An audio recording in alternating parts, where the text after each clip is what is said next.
வணக்கம் நண்பா, எல்லாருக்கும் வணக்கம். இன்றைக்கி என்ன பார்க்க போகிறோம்னா, ஒரு பெஸ்ட்டான V-Guardோட டேபிள் ஃபேனை பற்றி தான் பார்க்க போகிறோம். இந்த டேபிள் ஃபேனோட குவாலிட்டி வந்து பார்த்திங்கன்னா பக்காவாக இருக்குது. அதுக்கப்புறம் வந்து பார்த்திங்கன்னா வித் 2 இயர் வாரண்டி, கம்பெனி வாரண்டியே உங்களுக்கு கொடுத்துருவாங்க. அதுவும் போக எதுவும் கம்ப்ளைண்ட்னா நீங்கள் சர்வீஸில் கால் பண்ணி டோல் பே நம்பரில் கம்ப்ளைண்ட்டை தெரிவித்து நீங்கள் கம்ப்ளைண்ட்டை வந்து க்ளைம் பண்ணிக்கலாம். ஆனால் கம்ப்ளைண்ட் வராதுக்கு வாய்ப்பே இல்லை. அதுக்கப்புறம் வந்து பார்த்திங்கன்னா ஒரு சில நேரத்துக்கு ஏதாவது வந்துச்சுன்னா நீங்கள் அந்த மாதிரி க்ளைம் பண்ணிக்கலாம். ஆனால் 2 இயர்ஸ் வாரண்டிக்கும் போது உங்களுக்கு எந்த ஒரு ப்ராப்ளம் கிடையாது. என்கிட்ட 4 பீஸ் 5 பீஸ் இருக்கும் எப்பவும்.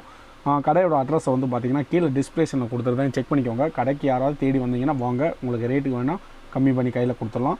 அதுவும் போக மோட்டரோட குவாலிட்டி V-Guardை பற்றி நிறைய பேத்துக்கு தெரியும், பக்காவாக இருக்கும். V-Guardனா நல்ல ஒரு ஃபேமஸான கம்பெனி, நல்ல ஒரு பக்காவாக இருக்கும். அதுக்கப்புறம் வந்து பார்த்திங்கன்னா ஸ்பீடு வந்து பார்த்திங்கன்னா 3 வரைக்கும் கொடுத்துருக்காங்க. சில ஃபேனில் வந்து பார்த்திங்கன்னா 4 இருக்கும். இதில் வந்து பார்த்திங்கன்னா 0.3 தான் இருக்கும். ஆனால் கொஞ்சம் நல்லா மூவிங் நல்லா பக்காவாக இருக்குது. காற்று வந்து பார்த்திங்கன்னா நல்லா மூவிங் அதிகமாக தான் இருக்குது. இதிலே இன்னும் ஒரு சில மாடல் இருக்குது, அது இதை விட கொஞ்சம் ரொம்ப ஸ்பீடாக இருக்கும். அதுவும் உங்களுக்கு நான் அடுத்த ரிவ்யூ பண்ணுறேன். இது வந்து நார்மல் ஸ்பீடு, அதாவது வந்து பார்த்திங்கன்னா 3ல் இருக்கும், லிமிட்டாக இருக்கும். ஹை ஸ்பீடுனால் உங்களுக்கு என்னென்னா ஒரே சவுண்டாக இருக்கும், இப்போ உங்களை தூங்க விடாத அந்தளவுக்கு சவுண்டு இருக்கிற ஃபேனெல்லாம் V-Guardல இருக்குது. நான் உங்களுக்கு அந்த மாதிரி ஃபேனெல்லாம் நான் ரிவ்யூ பண்ணுறேன்.